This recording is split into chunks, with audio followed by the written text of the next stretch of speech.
나 대학에서 검사 다 했는데 여기서 또 뭘 검사할 게 있습니까? 이런 말씀들을 하시는 분들이 있거든요. 이게 다가 아니라는 것을 말씀을 드립니다.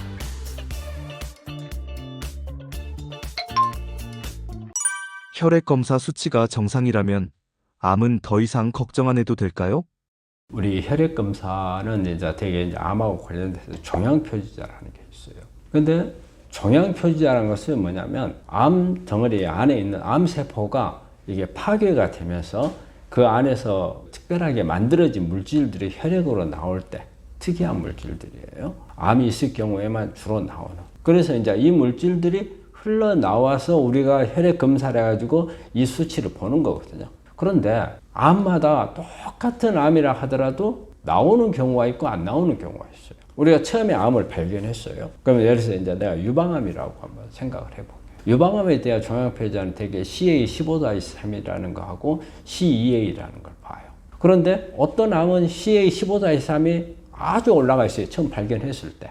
그리고 수술하고 나니까 뚝 떨어졌어요. 근데 이 환자가 다시 재발을 한다, 전이가 된다 했을 때는 CA15-3이 다시 올라가는 거예요. 근데 또 이런 환자가 있어요. 발견했을 때 CA15-3이 암 덩어리는 있는데 전혀 올라가질 않아요.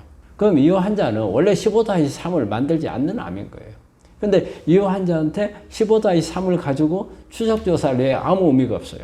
수술 끝나고 항암, 방사선 후에 15-3은 이 환자는 원래 15-3이 안 올라갔던 거예요. 이런 경우에는 추적이 의미가 없고 또 CA라는 게 또 있어요. 그러면 CA가 처음에 보니까 올라가 있어요. 그럼 이 환자에 대한 종양표지자는 CA가 되는 거예요. 15-3이 아니고. 처음에 발견했을 때 어떤 게 올라갔느냐. 이걸 보고 나중에 경과 관찰도 이걸로 하는 건데 이제 이게 있어요. 그러면 이 수치가 무조건 암을 크고 적고 성장하고 없어지고 하는 게 그대로 비례하느냐? 비례하진 않아요. 어떤 경우에는 의외 재발 전이는 됐는데 안 올라가는 경우도 많고 그렇기 때문에 이걸 가지고 우리가 무조건 재발했다, 안 했다 추적을 그 비례해서 정확한 데이터로 읽지는 못해요. 어느 정도 우리가 이 환자의 종양표지자가 어떤 것이다 해서 짐작은 할 수 있지만 이 데이터를 가지고서 완전 맹종을 해서 다른 CT나 MRI 필요 없고 내가 혈액 검사만 이렇게 따라가면서 하면 된다. 그건 아니고 또 우리 환자분들 이걸 종양표지자 검사를 주기적으로 이렇게 하잖아요. 하면은 우리 환자들이 우리가 종양표지자가 이상이 없으면 암은 재발 전이 안 되는 거죠. 이렇게 이제 질문하는 분들이 있어요. 우리 내 이 검사만 가지고 꾸준히 따라가면 되는 거죠. 이렇게 질문하시는 분들이 있어요. 근데 대강은 그렇게 따라가는 건 맞습니다. 하지만 100%는 아니에요. 이게 올라가지 않으면서 암이 커질 수 있고 또 암이 재발하거나 전이할 때 조그마한 상태에서는 이게 안 올라갈 수 있어요. 그렇기 때문에 실제 검사를 해보면 암덩어리 있는데 종양표지자는 전에 처음부터 종양 있었을 때도 올라갔던 거지만 재발 전이 상태에서 안 올라가는 경우도 있어요. 그래서 이것만 가지고 100% 암을 추적 관찰한다고 볼 수는 어렵습니다. 암 환자 대부분이 혈액 검사와 관련해서 착각하는 것은 무엇인가요? 우리 암 환자분들이 혈액 검사를 하면 또 우리 환자분들 이런 부분들이 있더라고요. 혈액 검사하면 모든 데이터가 다 나오는 걸로 생각하시는 분들이 있어요. 그래서 나중에 환자분들이 검사 데이터를 가지고 나중에 와서 물어보는 거예요. 내 이런 거는 어떻느냐? 그건 전에 검사 안 했는데요. 아니 전번에 피 뽑아서 검사했는데 왜 그 데이터가 없느냐? 의외로 이렇게 생각하시는 분들 있어요. 우리가 검사라고 하는 것은 어떤 필요에 의한 부분만 하는 겁니다. 모든 걸 하려면 검사가 몇 백가지, 몇 천 가지가 되는데 그거 다 하지는 못하는 거예요. 필요한 사항과 그 다음에 우리가 환자분한테 이러이런 검사를 합니다라고 말하는 부분에 대해서만 검사를 하는 거지 피를 뽑아가지고 보내면 모든 검사가 다 나오는 건 아닙니다. 검사를 할 때 본인이 어떤 부분에서 조금 더 자세히 알고 싶은 부분이 있다면 의사한테 이런 부분들에 대해서 검사를 해달라고 부탁을 해야 되고 또 의사 입장에서는 그 환자 상황에 맞춰서 그리고 그 환자 치료 과정에서 해왔던 임상 자료들을 보면서 필요한 검사들을 하고 그 환자의 컨디션을 보고 하는 거거든요. 그래서 의사분하고 상담을 할 때 본인에 대한 컨디션 그 다음에 그 환자가 지금까지 쭉 암이 진행되는 동안에 어떤 특별하게 어떤 문제가 있었던 데이터들이 있다면 이런 부분들을 같이 이야기를 해 주셔가지고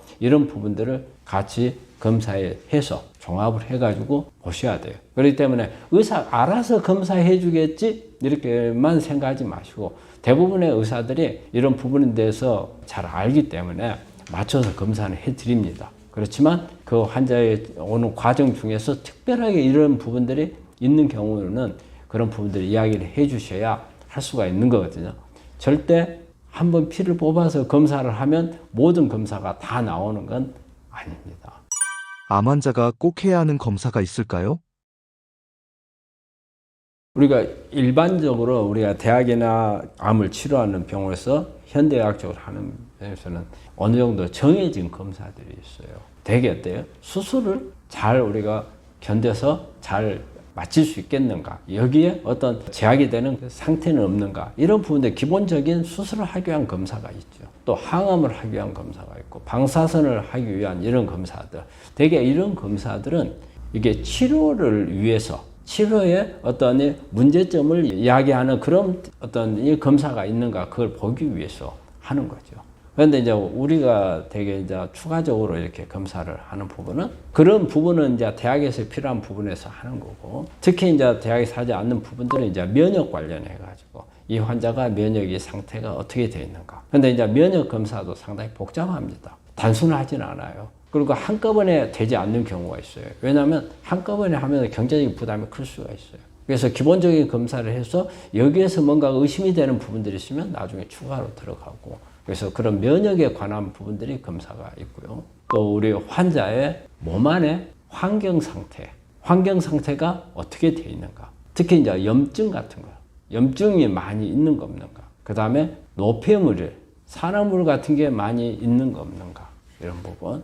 그리고 또 우리가 산성화라든지 이런 부분들을 보는 거고요. 그리고 이제 그 외에도 우리가 암하고 관련되어 있는 어떤 암세포가 특히 혈액 같은 데 떠다니는가 안 떠다니는가. 요즘에는 그런 검사도 합니다. 그리고 어떤 유전자 데이터를 가지고 또 보기도 하고요. 그래서 그런 검사들이 어떻게 보면 대학에서 하는 것 외에 추가적으로 하는 검사들이거든요. 그리고 이런 검사들이 계속 개발이 돼서 나옵니다. 이거는 뭐냐면 그만큼 이런 부분들이 필요하다는 뜻이에요. 단순하게 수술 항암 방사선 하기 위한 검사를 많이 아니고 이런 부분들이 앞으로 환자가 재발이 안 되고 전이가 안 되도록 미리 예측을 해서 조치를 해줄 수 있는 그런 어떤 데이터를 주는 그런 검사들이거든요. 그래서 그런 검사들을 되게 통합하는 병원에서는 하는 거고. 그래서 우리 환자분들이 종종 나 대학에서 검사 다 했는데 여기서 또 뭘 검사할 게 있습니까? 이런 말씀들을 하시는 분들이 있거든요. 그래서 그런 분들한테는 이게 다가 아니라는 것을 말씀을 드립니다.